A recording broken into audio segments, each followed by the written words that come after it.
Yes, looks like we are. We are sending data to YouTube right now. We are streaming live on Facebook.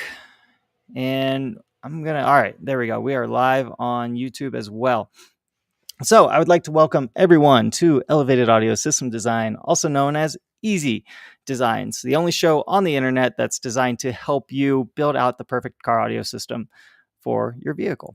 I pair you with experienced technicians from across the country who really don't have any incentive to try to sell you any specific brands or anything. Everything's experience based. It's not about there's no selling on this show. So we're not trying to sell you any product or anything like that. We're just trying to make the best product recommendations based on your expectations and your budget. Today is December 8th. This is episode 2. Today we're going to have Matt from Car Audio Revolution join us. He's going to be helping Jeff with his 2012 Subaru Impreza hatchback.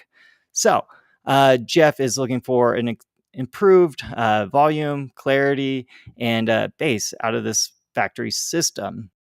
So we're going to be making our recommendations. He does want to keep the OEM head unit in there. So while you wait, because we're about to go on a 5-minute countdown, while you wait, be sure to go to elevatedaudioinc.com/easy to submit a design inquiry of your own, and you'll be featured as soon as next week on the show. So again, this is episode 2. We're going to get started here in just a moment. We'll see you soon.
Hey there, everyone. It is Andrew here with Elevated Audio. Be sure to jump over to YouTube here in just a moment to go live with us.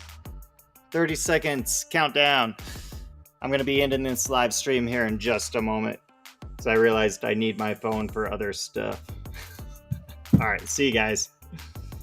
Jump in.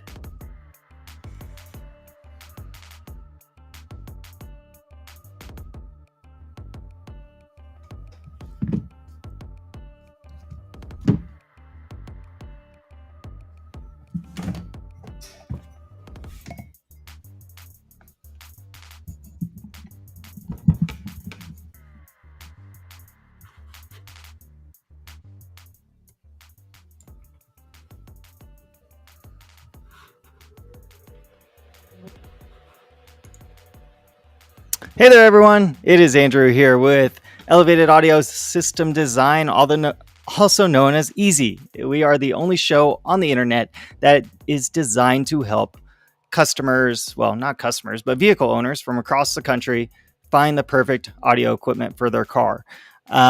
Today is December 8th, 2023. This is episode number 2. Only episode number 2. Today we're going to have Matt from Car Audio Revolution here. He's going to be helping out Jeff here with his 2012 Subaru Impreza. So I got to turn this music down. That's way too loud. Just as a reminder, I have some notes here. There is no agenda other than provide you with expert advice for free. The technicians on this show technicians or sales professionals on this show have to have at least 10 years of experience in the industry to be able to help me out with this project. I really appreciate all you guys who have reached out. If you want to help out with this project, go to elevatedaudioinc.com/easy. There is an application form on there for you. This show does not sell any product, nor do we offer any installation services. So this is only for product system design. That's it. And we don't charge for it. If you are interested in helping build, I do pay for that. So you do get paid as a builder, but we don't charge you as a guest on our show. So I just appreciate you guys wanting to be on, especially you, Jeff, for wanting to join us today. So all views expressed by our system builders are their views alone, their opinions. They do not represent their employers or any third party, just so you know. Please keep the chat clean and respectful. Well, that's it. That's all I got to say. Now let's introduce Matt from Car Audio Revolution. Let's get him in here. Oh, man, my buttons aren't working. There we go. All right, Matt, let's get you in here. There we go. How are you doing, Matt? Good. How you doing, Andrew? Doing good. Ah, man. All right, so we have Matt here. This is Matt's second build for us. If you guys tuned into last week's episode, he helped build out that $16,000 audio system for that Ford Bronco Raptor, right? Matt, just so Jeff and our viewers know, how many years do you have in this experience do you have in this industry? Professionally, about 21 plus now. 21 there plus. were a few years before that were not professional. So it's been quite some time so far. What's your primary role been throughout all these years? Yeah, so I've been started off as a technician, and then eventually moved into various levels of management, shop ownership, and then that's kind of what I do today is kind of do all of it. So run a shop, and then also do all the installs myself. Nice. So you're pretty well versed in product knowledge, vehicle knowledge, all that good stuff. Quite a bit by this point, yes.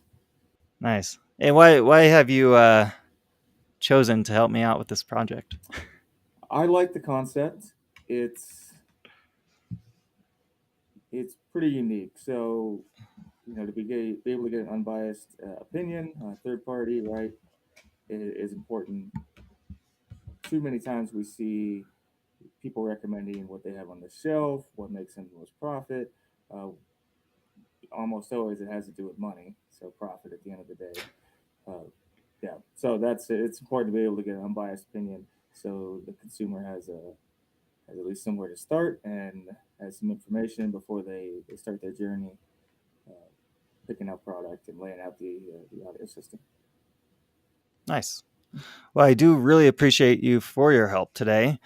Before we introduce Jeff, how well do you think you were able to meet his expectations? And just so all the viewers know, Jeff sent in a inquiry form. Matt hasn't actually spoken to Jeff yet, but Jeff made all of his expectations very clear, his budget, and everything else. So, how well were you able, or how well do you think you're able to meet that before we jump into it? I think we did a pretty good job.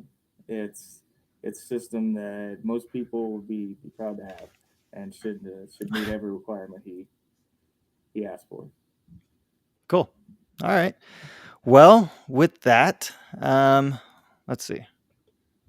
I'm trying something new out, so I'm it doesn't. Oh, it is working. I don't know how to use this very well. All right, cool. All right. Well, thank you, Matt. Let's see here. Okay, so let's introduce Jeff.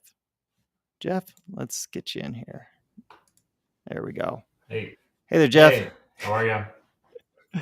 Doing good. How are you doing? Doing wonderful. Thanks for having me on. Oh yeah, no, thanks for being on. I really appreciate it. Um, and yeah, just I'm gonna have a couple questions here for you. Starting off, how did you learn about this service? I've heard of you guys for a while. I've been looking for kind of a new overhaul of my audio for a while. So I always heard your name in the business, and I follow along, and saw this come up, and I was like, oh, this would be a great opportunity. So Nice. Well, thank you. The car we are doing today, everyone already knows because it was kind of on that splash screen. But 2012 Subaru Impreza hatchback, right? Mhm. I think that was the first year of that body style, Mhm. correct? Right. So if you look up 2012 STI, it's totally different platform, right? Totally. So I almost put the wrong image up because of that. I was like, oh no. A totally different audio design, different head unit, everything in that 2012 versus a 2011 Impreza. How long have you owned this vehicle? So I got it new in 2012, and Oh, did you? yeah, I did. And the reason why I'm looking to upgrade it is because it only has like 45,000 miles on it. It's been Oh, kind wow. of baby garaged because I have my wife's car. I have another summer car that I drive, and I work from home, so I don't really drive that much. So if this was a car that had 100,000 miles, I probably would invest into it, probably upgrade it. Yeah. Since my father is actually like a mechanic, so it had before I moved Nice. out here. I'm from New York originally. It's like it was taken care of. Okay. It's maintained. It's in amazing shape. So it's like I have other cars to drive. It's like so I plan on keeping it for a while. Oh, that's really cool. So that would put you at an average of like 4,000 miles, like 4,500 miles a Yeah, year. or less, to be honest with you. But come here and there. I can't imagine how many miles your summer car gets on it. Yeah, and then I drive my wife's car a lot too, so it's like I have options. But when I am in the car, Yeah. the audio sounds awful, so that's why I'm here. Yeah. I would agree. Subaru, like being the shop owner here at Elevated Audio, that Subaru and Toyota, those were the two top manufacturers vehicles that we work on because so many people have them and they use them, right? Like we don't see many like hypercars because people just simply don't drive them that often, right? You can't really justify unless you just need something to spend money on, I suppose. Sure. So, well, cool. Like what? So you already touched on this question. What aspects of the audio made you reach out, especially after 11 years of ownership? Yeah, It seems like it's something I've kind of put off. I've like kind of wanted to do something to it that I haven't. I had systems in my old cars. It basically, other than the fact that the speakers are I think they're blown, and it's just for someone myself who listens to music all the time at home. I have a pretty nice home audio system. It's like when I get in there, it's just lackluster. I mean, I have to turn like the bass to all the way -8, and it's like it's just off. It's just not there. yeah, Bone stock and blown. So something needed to be done, and it was about time. So Nice. I would say so. After that long, yeah, it's time to treat the car to something new, huh? Well, let's see. And again, this isn't your only car, it right? is not. Um, and you send in 2 inquiries. So you send in one for this one. We want to do this one first because presumably this one gets driven more than the other one. But you want to tell us a little bit about the other car that we might be doing for you as well. Yeah, so I have a 2015 Mercedes SLK, Mhm. 6-speed, super nice condition. It only has 18,000 miles on it. So it's a hardtop convertible. Bones, again, bone stock audio system. So it doesn't have the Harman Kardon upgraded system that most of those do. Okay. Which features like kind of, I think it's like a 10 speaker system. It's a bone stock Audio 20 system, and it sounds Oh, cool. okay. I guess it's a 6 Mhm. speaker system. It's got components, and then it's got like behind my here, it's got 2 tweeters, kind of unnecessary in my opinion. But it sounds manageable, but in certain situations, it's just not there. The punch isn't there. It seems like it's mixing mids and lows really weird. It seems like the mix is coming through really weird on a lot of songs. So something Okay. needs to be done there as well. But it's the Subaru is like needs to be done, you know. So Oh yeah. Well, with that 2015 SLK, it is possible to replace the head unit, but I that made me think about the Impreza, and one of your requests was to keep the factory head unit in place, right? it was. But that being said, if you think I know with the Mercedes, replacing the head unit is kind of different. I've done a lot of research on that.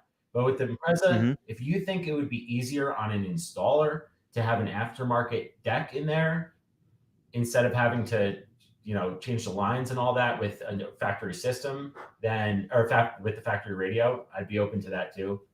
I always just like the Okay. factory radio. It's simple, but I'd be open to Yeah. it if it like made sense. Cool. Okay. Mercedes, I would definitely Perfect. want to keep factory radio though, for sure. Yeah. Makes sense. Yeah, I would too if I had that Mhm. car. So, well, without further delay, let's get Matt in here. Here we go. There he is. And just as a recap, Matt, so the budget for this build, so we always ask like a budget question, then your max budget, like how much total. That max budget came to $2,600. The expectation was to get increased clarity, more power out of the system, and add low end to that sound mix, right? Matt, after listening to Jeff's intro there, do you still believe you performed well? Yes. Especially knowing that there's that new potential of replacing the radio, right? Yeah. So we can discuss that a little bit as well while we're on here. Cool. Awesome. Well, I will kind of minimize myself here, and then it'll just be you and Jeff. All right. Hi, Jeff. Cool. Again, Hey. normally meet you. Well, Get Andrew just maximize himself. I know. Give me a second. Give me a second. I'm trying my best here. Let's see. What looks the best? Let me take myself. There we go. All right. You good, Andrew? Got it? You can't hear me when I'm not on camera, can you? No. No. No. All right, that's good to know. There we go. Can you hear me now? Yep. Okay, cool. Learning all these buttons. Okay, cool. Take it away, Jeff. Matt. Yeah. Sorry. So let's start with the source unit. So how we're gonna actually integrate with this. So you had mentioned leaving the factory stereo. That's not in itself a big deal in this vehicle. We can use the signal from it. Really, it's just the signal quality is not great, but with the right equipment, we can make up for it. And as long as the factory stereo has the feature set that you want, you don't always have to change it. Mhm. With that being said, changing the stereo will improve the signal quality going to the amplifier we've chosen. So, you don't necessarily have to do that, right at the beginning, but it will help the overall system as far as the sound quality goes. So, Got it.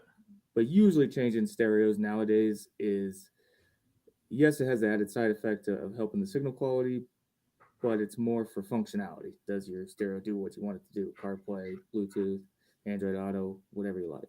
Sure. So, so in this case, we're gonna go move forward with the factory stereo, uh, and it doesn't really change the decisions or any of the products or anything like that. Mhm. As if you do upgrade to an aftermarket stereo.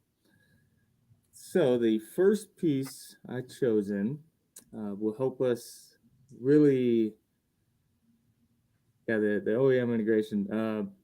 So there really is no elaborate integration going on here.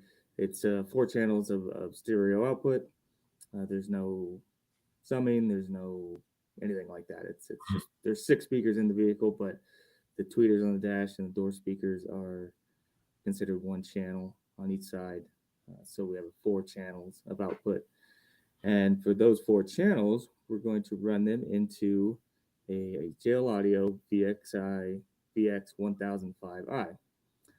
So this is a 5 channel amplifier that has digital signal processing built into it. So are you familiar with digital signal processing at all, Jeff? Yeah, relatively not too much, but Okay. Most people experience this on the home audio side. Um, when you buy a receiver and you go to set it up, it'll have a little microphone that you tend to set on the couch or wherever you're going to be listening. And it kind of runs through impulse responses. So the little whoop whoops that you hear when you set it up. So this is probably the most common experience people have with some sort of DSP. So in this particular case, we're just going to run 4 channels into the VXI here, and it's going to give us 5 channels of output. So we're going to lay it out: channel 1, front left; channel 2, front right; rear, and the rears, and also the subwoofer.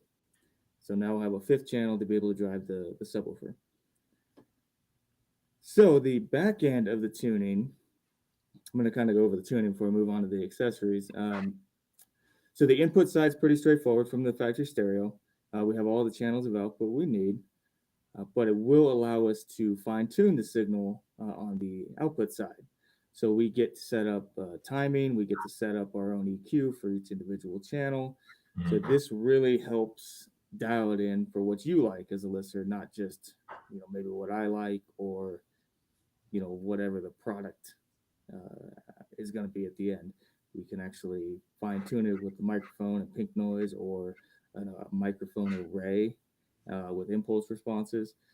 So it does give us a lot of control on the back end to be able to fix problems with the vehicle as far as positioning in the vehicle, any sort of acoustical challenges we run into.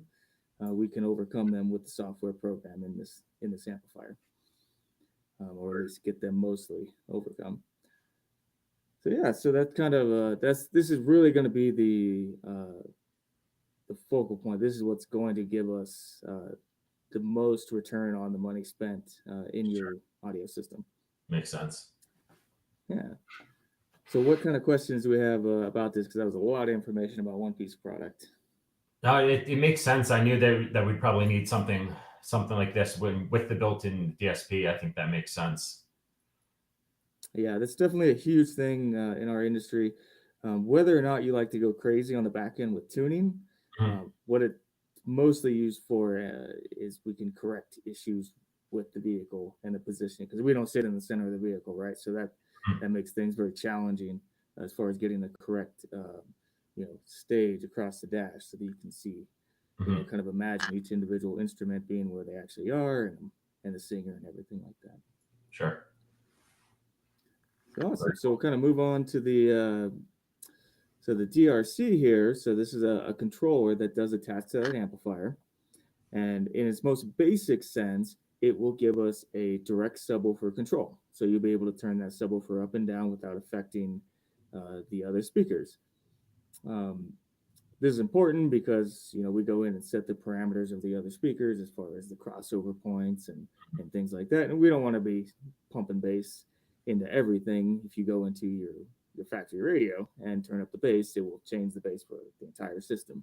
Mhm. So the idea is we set all of this in that amplifier, and then you leave all the settings on your stereo flat. Okay. This will also allow us to select multiple tunes because we can perform, I think, 8 tunes on this one. I have to check, but we can do multiple tunes. So if you have a tune just for you and your position in the vehicle, you can have a tune for multiple people so that it doesn't sound, completely to the left or right, whichever way my camera's mirrored. And so we can kind of set this up for different tunes that you prefer, and that'll allow us to select them. So, any questions about that piece and what it might do? Makes sense. Okay, awesome. So here we have a 4-gauge oxygen-free copper amplifier kit. This is going to help provide power. We need to go to that amplifier. This will have a fuse under the hood, very close to the battery. This is really, the guts behind everything we need to actually install the amp. Moving along here. So this is a 9, what we call 9 conductor cable. So it has 8, well, actually has 9 individual lines. So 8 of those will be your speakers, and one of those will be a remote turn on to tell the amp when to turn on and off. Usually we, in this particular case, using the factory stereo, we'll set up, it's like an accessory. So when the key's in the accessory position, the amp's always on, regardless of if you turned your stereo on or off. Got it. Usually you'll run 2 sets in this particular instance. If you did an aftermarket radio, we typically use low-level RCA cables and then 1 set of this 9 conductor cable. But because we're using high-level speaker outputs from your factory radio, we'll actually run 2 separate sets going up and back. Okay. And just a quick recap here, Jeff, you're gonna find a shop to perform this installation for you, correct? Perfect. So, yeah, when we're making these recommendations, stuff like that, they'll probably have their own wiring that they want to use and stuff like that if you're going to another shop. But we like to do it as if it is a DIY kind of build out. So you actually see everything that needs to go in through on the back end, and it keeps everything transparent as well. So shop's not charging you a lot of money for unneeded wiring or something like that. Just you know exactly what should happen and what parts are needed and stuff like that. But a lot of these things that Matt's talking about right now, like the power wire and this 9 wire here, as technicians, we know this stuff like the back of our hand, and it's just lumped into the build. But yeah, as a consumer who, if you were going to do it yourself, something like this is going to keep everything nice and tidy. Having all 4 speaker lines in here, we probably wouldn't recommend it on a super high power system because the wire inside this 9 wire isn't super high gauge, but it is copper. So we're good there. But yeah, sorry. I just wanted to jump in there real quick about that. And next we're going to have, let's see here. Sure. And that's fronts. Go ahead, Matt. Yeah. So it does help keep the shop honest. Hopefully, you've chosen the shop to do it when you're ready that has a good reputation, and you don't have to worry about any of this stuff as far as the behind the scenes wiring. But using oxygen-free copper is important with the wiring. If you see something that's copper clad aluminum, so CCA, that's where you kind of want to start questioning it, especially if you're doing nicer equipment. Sure. So that means they're potentially using cheaper wire for your really nice equipment. Right. So just, it does help them, give you information so that way, it's kind of going blind. Okay. Yeah. So we'll kind of move on to the front speakers here.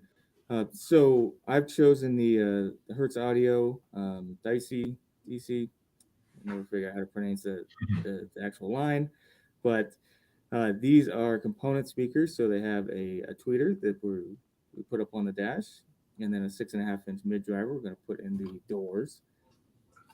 These are neodymium magnets. They are extremely efficient speakers and tonally very pleasing without going nuts as far as running up the budget. Mhm. So I use these lines a lot in my shop. Hertz in general has a great lineup, but not super complicated to put in, so it keeps the install cost down because it does have a very small crossover, which is that little black triangle box you see there. Sure. So you have to Do go. you think it would be like installing these? Is it a pretty, at least in the if you've done other like Subarus, is it like do you have to retrofit like a speaker like this, or is it pretty easy overall? You do have to spend. You'd have to make brackets for them, or buy the brackets. They unfortunately these days it's extremely rare for speakers to just drop in. Right. So I figured. Yeah, we have pretty round sizes in the aftermarket world, Mhm. 6.5, 5.25, so on. But most factory speakers, the speaker will be, a 6x9, so it'll be oval or round, but then they'll be on these big plastic pods that have all kinds of shapes and angles and space this far off the door. So usually there's something you got to buy or make to actually make them fit correctly. Cool. But these guys are very value based and perform well, whether it be off a factory stereo or whether it's off an aftermarket amplifier. Mhm. And they're very reasonably priced. I think they're around $200 a set. Cool. Yeah, we'll kind of move on. So these are some of those plates that I was talking about just a second ago. These help adapt over and the new speaker in the doors, as well as spacing them off of the door to meet the door panel as close as possible. Sure. You want that speaker pushed up against that door panel as much as possible so that the sound can actually make it out instead of being focused at your ankle. So we can get a little bit better dispersion. And on the speaker mounts topic, for years as a professional, I used to always fabricate these out of MDF. Like we just make them as needed.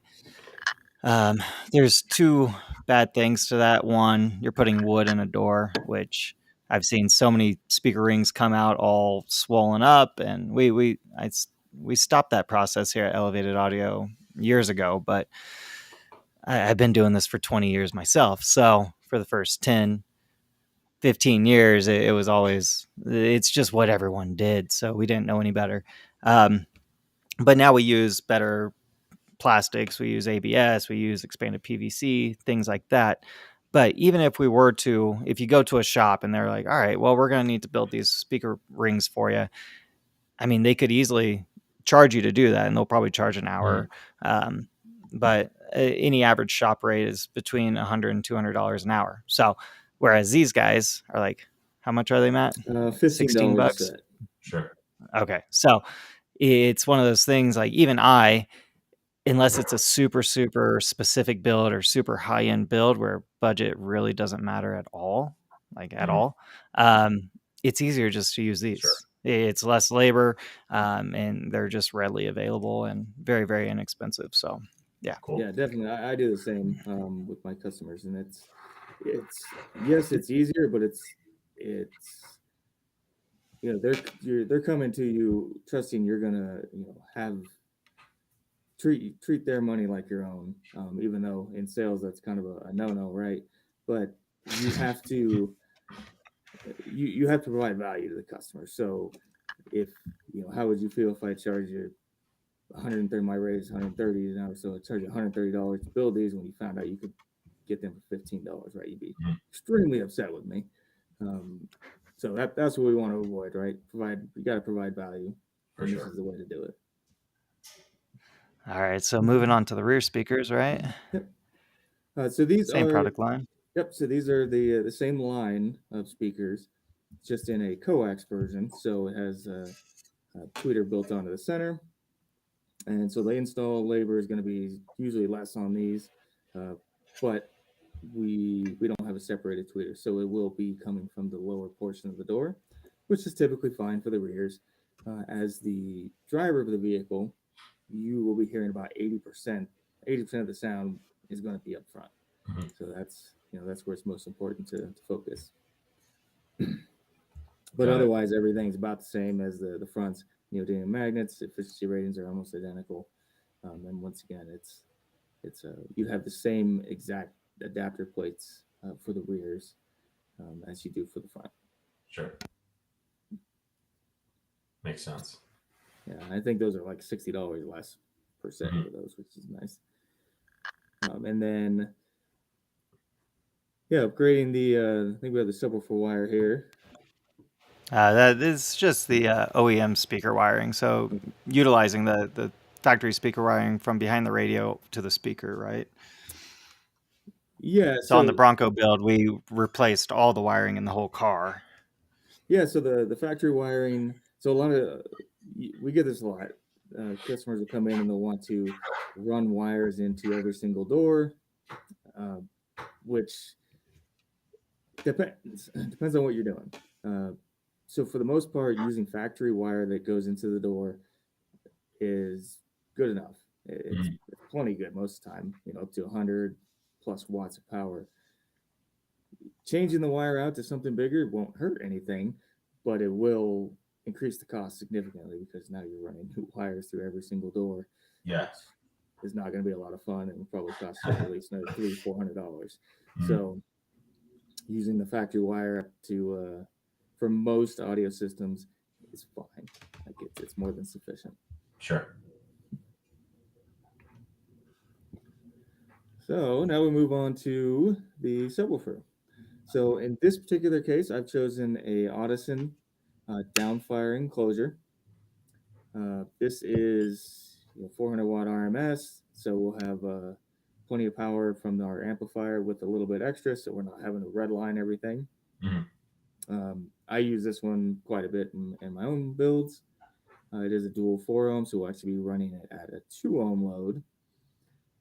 And this can be configured in downfire. It can be upfire. It has little feet that are attached. Most of my customers actually use downfire enclosures because of the versatility. So you can put it back there, throw things on top of it.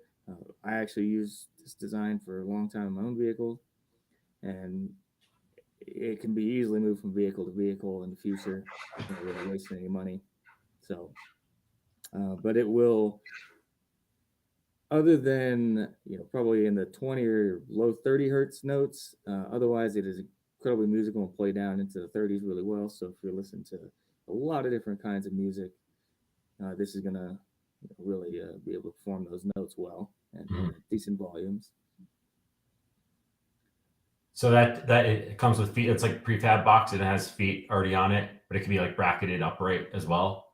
Yeah, so it actually doesn't come with the feet on it. They do just come in the box. Got it. And then you decide whether you're going to use that style. But yeah, it can be, this way, however you want to. And do you see big sound differences in the two if it was upright versus down firing?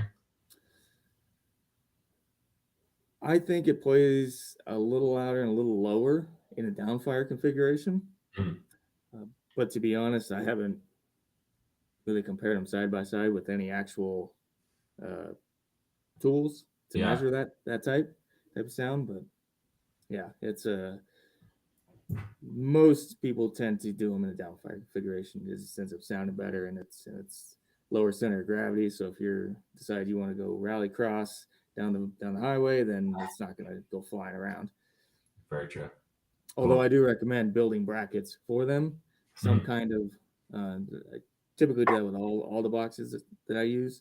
Is just fabricate some kind of aluminum bracket or ABS bracket that can at least keep it in place in case you do roll the car like 20 times, it doesn't make its way up to the front and hit you in the head or something like that.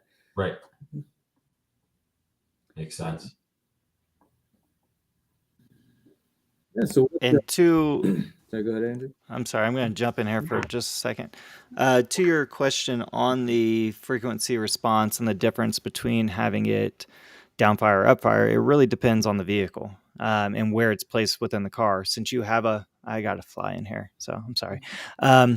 Since you have a home stereo system, if you place the subwoofer in different corners of the room, you're going to have nulls and cancellation, stuff like that. I used to have a 2015 Subaru STI, and we had a 1,000-watt woofer in the back in that trunk. It wasn't the hatch, it was a sedan. And I couldn't get sound out of that trunk to save my life. And even to this day, it's very hard to get sound out of those trunks. So it's called the transfer function, and it's how the sound essentially cancels itself out before it hits your ears.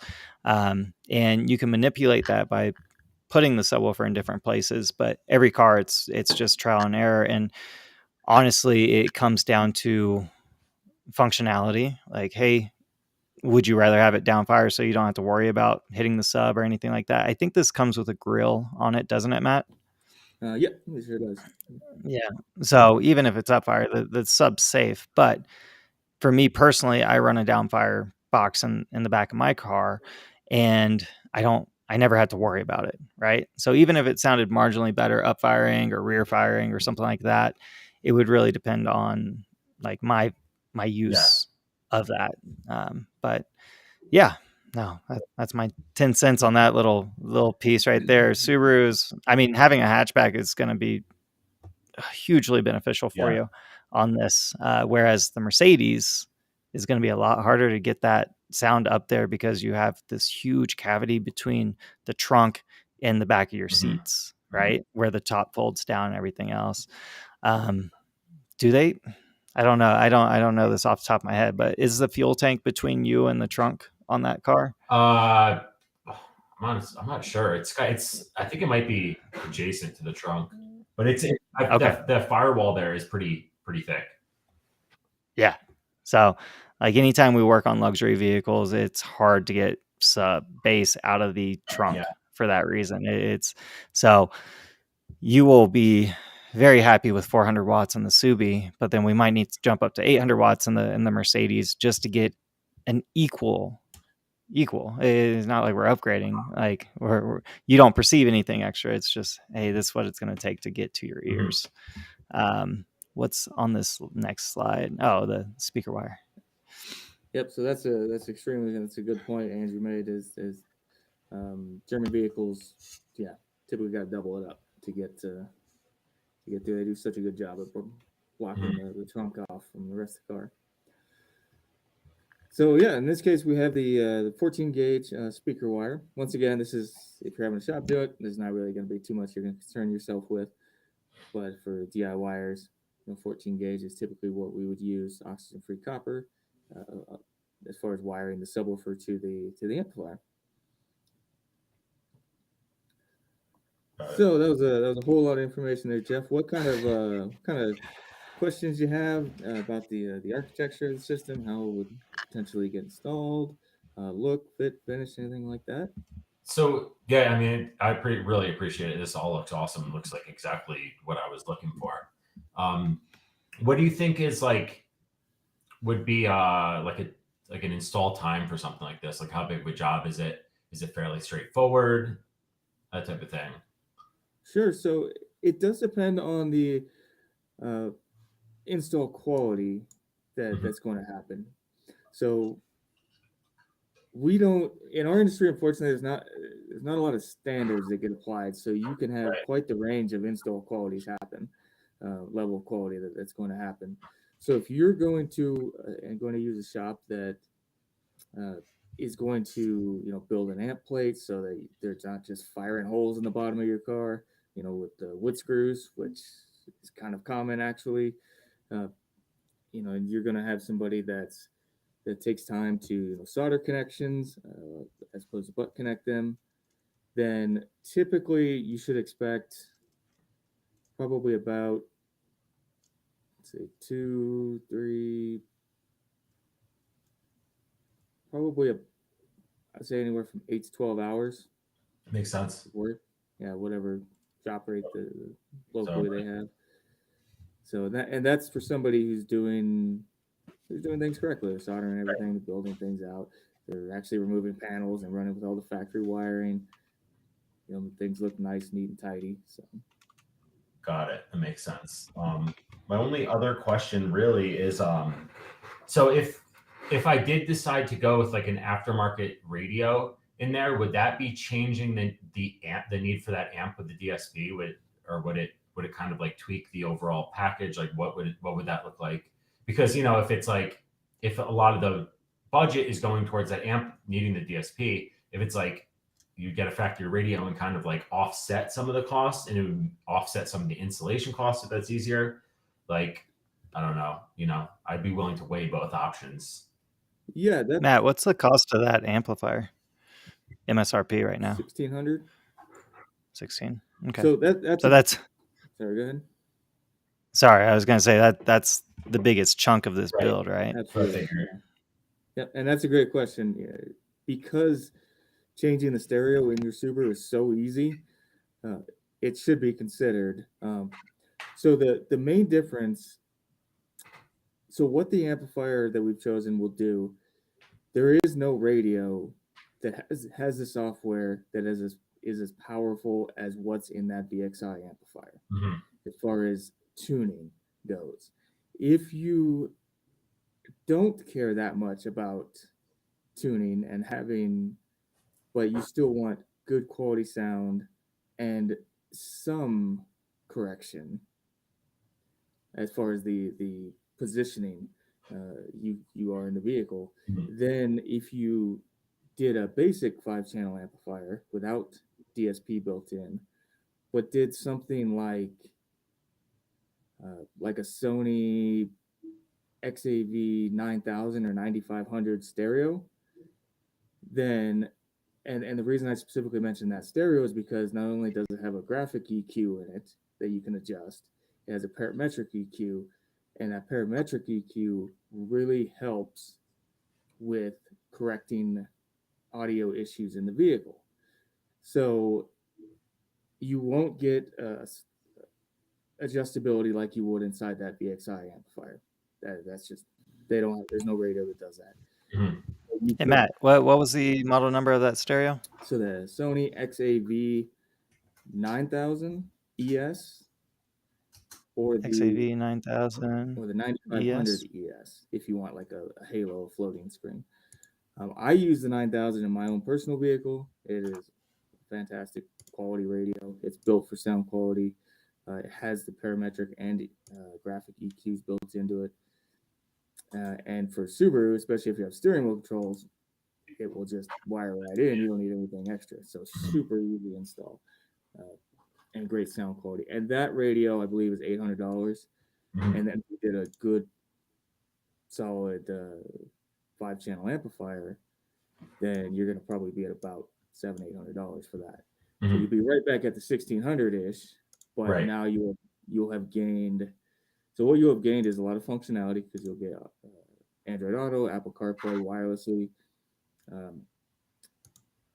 You'll lose the really fine detailing on the back end if you don't do an amplifier with a DSP built into it. Okay. And that's going to really just come down to how picky you are about it, about the details of the music. So kind of weigh the options of a new system or a new radio plus losing some sound functionality. Yeah, and if you can always add in a standalone DSP later.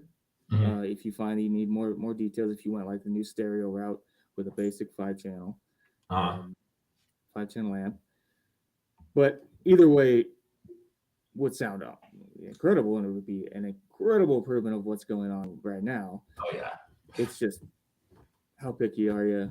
How much control you want on the back end? Yeah, that makes sense. I almost think like, rethink. It's not like I'm in love with the OEM radio, so it's like I almost think like an upgrade would probably be nice, especially if it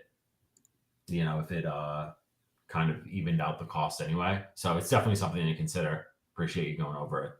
Yeah, no problem. I would 100% consider it. because it's going to help a lot regardless of what amp you pick out. So. Mhm. But with the new radio, do you have like steering wheel controls on that I do, vehicle yeah. for volume and Steering stuff wheel like that? controls, So and in the armrest is USB and aux. okay, cool. So you can't retain the auxiliary on this particular radio I've chosen. Cannot. You cannot. They do not do an auxiliary input on that radio, which is fine because I'm not sure who's using that anyways. When you have USB connections, it has a USB-C connection, but that can be wired into your factory USB, or you can put in a flush-mounted USB-C somewhere else in the vehicle. So yeah, it has Bluetooth, wireless Apple CarPlay, Android Auto, USB-C, AM/FM. No CD in this one, so if you like CD players, it wouldn't be a good choice. Got it. Makes sense. And this is a less expensive, the 9000 ES, right? Yeah, the 9000 is a standard doubled in size. Then what's the other one? The other is the 9500, which was if that came out, 9500 came out first and is a Halo unit. This is also I see. fantastic stereo. It has the exact same things that the 9000 has.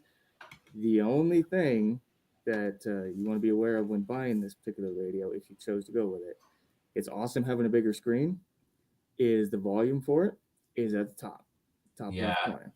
So it doesn't right up there. Yeah. I really like having a knob or at least something easy, and I know the other one doesn't, but when it comes to decks, I've always liked more simple, but having it, and this is touchscreen, obviously both of them, right? So it's having some buttons plus touchscreen is awesome. Yeah. The knob thing is interesting. We get that a lot. And unfortunately, the manufacturers have gone away from that. And the reason they've done that is to kind of streamline the look of the screen, as well as giving more real estate to the screen. So there are a few that do have knobs. Usually they're on the opposite ends of the spectrum as far as price. You can either super, super cheap or really, really expensive. So, Sony, although it doesn't have a knob, it does have quite a few things that the other stereos don't have on the market. The anti-glare is incredible on this one. One of the reasons the startup time is faster than any other stereo on the market. It's almost instantaneous. And then the warranty, 3-year warranty on it, which basically no one else offers. Yeah, those things are important for aftermarket decks because it's like I've seen some people with cheaper decks, like, it won't boot, or it's like, needs an update, or it's just not working. So that's like kind of why I was leaning towards factory radio, because it's like, it's in my car, the current setup is just so basic, but I kind of like that. You know what I mean? So yeah, if you do decide you want that volume knob and you want a really good quality stereo, just to not be biased towards Sony, I believe it's the DMX 1037S or 1057XR from Kenwood are both excellent choices. As far as they're both Halo units, so they're bigger. They float in front of the screen, but those are both excellent sound quality choices as well as functionality, and they do have a volume knob. Got it. So yeah, to be honest, I use my steering wheel most of the time. So yeah. All right. Cool, man. Well, everything pretty much makes sense. I think that's all I got for questions.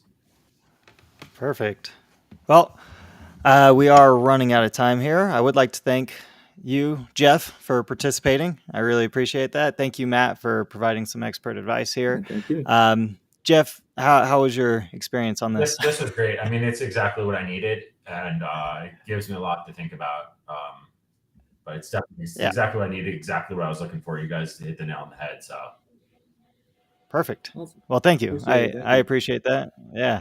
Matt's the one who did all the work. So well, cool. Well, thank you guys. I really appreciate you joining. And I guess we'll wrap this up. Matt, do you have anything before we go? No, Jeff, thank you again for sending the inquiry over. I know we're going to follow up on the Mercedes. Yeah. Maybe I can reach out to you, a phone call or something today or next week, and we can kind of talk about either that or kind of next steps on this. Yeah, perfect. What I will tell you about the Mercedes is it does require a bit more effort. So it's going to be much more difficult to kind of hit the same budgets for That's that one what I've as heard. the Yeah. Subaru. Yeah. Uh, So as long as that, the expectation is that, then we can still build something very value based and it still sound incredible. It would just be extremely difficult at that price point. Yep, I'm sure. So, It's small in there. I mean, it's a 2-seat. There's no room for anything. Small 2-seater. So, yeah. But all right, cool. Appreciate it. Well, cool. Thank you. Well, thanks, guys. Awesome. I will let you go. You guys have a All great right, day. thanks, everyone. Thanks for Andrew. joining. Thanks, Jeff. All right, Thanks. thanks. Bye. Bye. All right, everyone. That has concluded episode number 2. We had Jeff here with this 2012 Subaru Impreza hatchback. He was just looking for an upgraded audio experience. We went into this build thinking that we wouldn't be able to really replace the radio, but on further, just the quick interview at the onset, having that ability to replace the radio did open up a lot of new options for him. But I think Matt did a great job kind of building the system.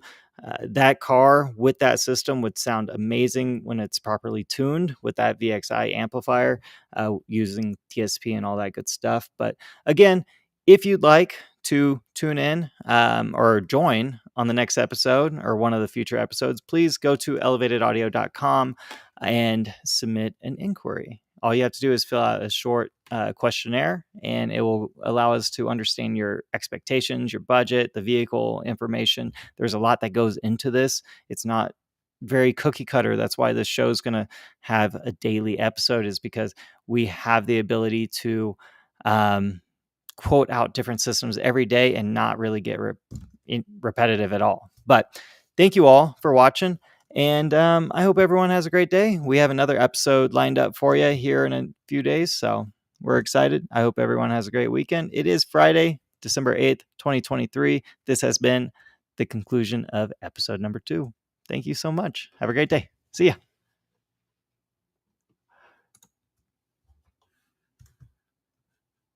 Oh, get rid of that.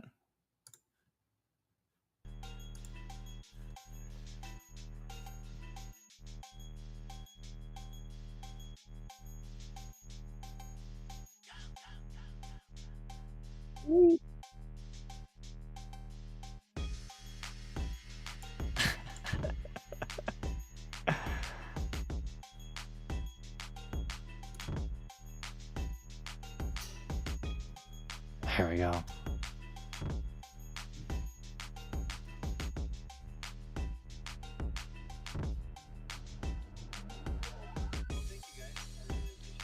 Join in and check. Join in and check.